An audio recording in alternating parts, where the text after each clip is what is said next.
पुराने मकानों की दीवारें वक्त की कहानियां कहती थी।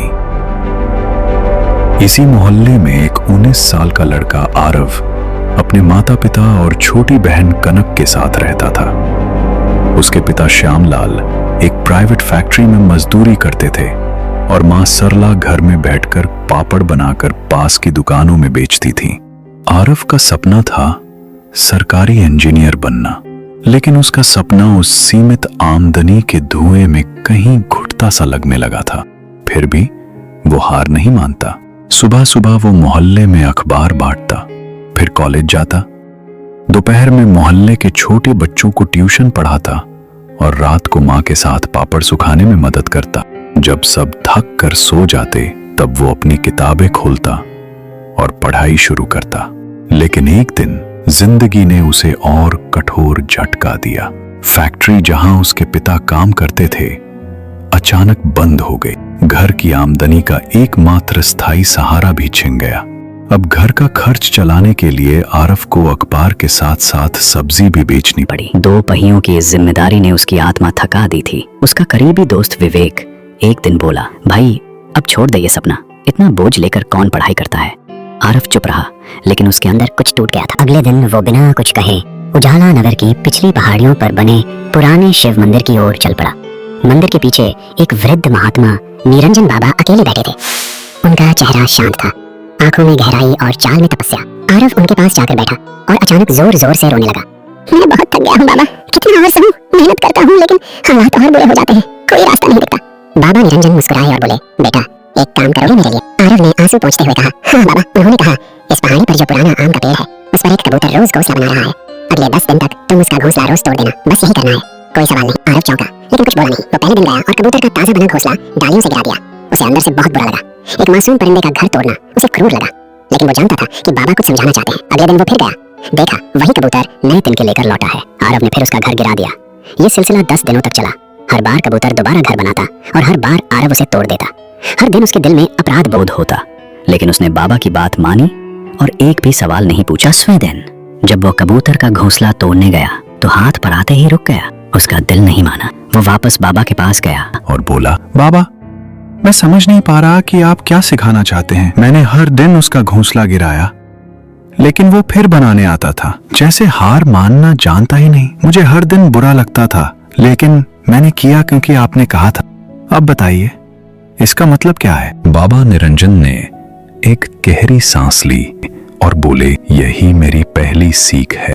मेहनत का मतलब सिर्फ कोशिश करना नहीं होता, बल्कि हर बार गिरकर फिर से उठना होता है। वो कबूतर जानता है कि उसका घर टूट सकता है, फिर भी वो हर दिन नई उम्मीद से तिनके जोड़ता है, क्योंकि उसे यकीन है एक दिन सामने वाला थक जाएगा, पर उसकी उम्मीद नहीं। दुनिया भी ऐसे ही है बेटा। हालात तुम्हारे सपनों को बार बार गिराएंगे, लेकिन अगर तुम हर बार फिर से तिनका जोड़ते रहो तो एक दिन तुम्हारा सपना भी एक मजबूत घोंसला बनकर खड़ा रहेगा। आरव शांत था, जैसे उसकी भीतर की कोई गांठ खुल गई हो। बाबा ने आगे कहा, और दूसरी बात, ये जो समय तू सब्जी बेच रहा है, मां के साथ पापड़ बना रहा है, ये भी बीत जाएगा। समय कभी एक जैसा नहीं रहता बेटा। आज तू संघर्ष कर रहा है, लेकिन अगर चलता रहा तो कल वही समय तुझे सलाम करेगा। बस 2 बातें याद रख, लगातार मेहनत हार को हराती है और बुरा समय भी हमेशा नहीं रहता। उस दिन आरव वापस लौटा, लेकिन अब वो टूटा हुआ नहीं था, वो निखरा हुआ था, जैसे लोहे को आग में तपाकर एक मजबूत तलवार बना दिया गया हो। उस दिन से उसने कोई शिकायत नहीं की, बस घोंसला बनाते रहे, सपने जोड़ते रहे।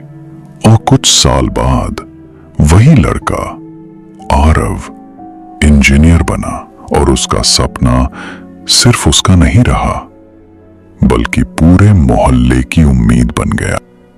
मेहनत का मतलब सिर्फ रोज कुछ करते रहना नहीं होता, बल्कि असली मेहनत तब शुरू होती है जब तुम जमीन पर गिर चुके होते हो, हिम्मत टूट चुकी होती है और फिर भी तुम खुद को उठा लेते हो। जब हालात तुम्हारे खिलाफ होते हैं, जब सपनों की दीवारें बार बार ढहाई जाती हैं, तब अगर तुम फिर भी उन तिनकों को जोड़ना जारी रखते हो तो वही असली मेहनत कहलाती है। कोशिश तो हर कोई करता है, लेकिन हर बार गिरने के बाद भी दोबारा खड़े होना, अकेले चलना, ठुकराए जाने के बाद भी मुस्कुराना, ये सब सिर्फ वो कर सकता है जिसे अपने लक्ष्य पर भरोसा है। मेहनत का मतलब है हर चोट को सहना, हर ठोकर से सीखना और हर गिरावट को एक नई शुरुआत बनाना। जैसे पहाड़ पर चढ़ते हुए हर कदम मुश्किल होता है, सांसें फूलती हैं, लेकिन जो चढ़ता रहता है वही ऊपर पहुंचता है। दुनिया सिर्फ नतीजा देखती है, लेकिन असली कहानी तो उस इंसान की होती है जिसने हर गिरावट को सीढ़ी बना लिया। इसलिए याद रखो, अगर तुम बार बार हारने के बाद भी लड़ते रहो, उठते रहो, तो एक दिन वही मेहनत तुम्हारा सबसे बड़ा हथियार बन जाती है।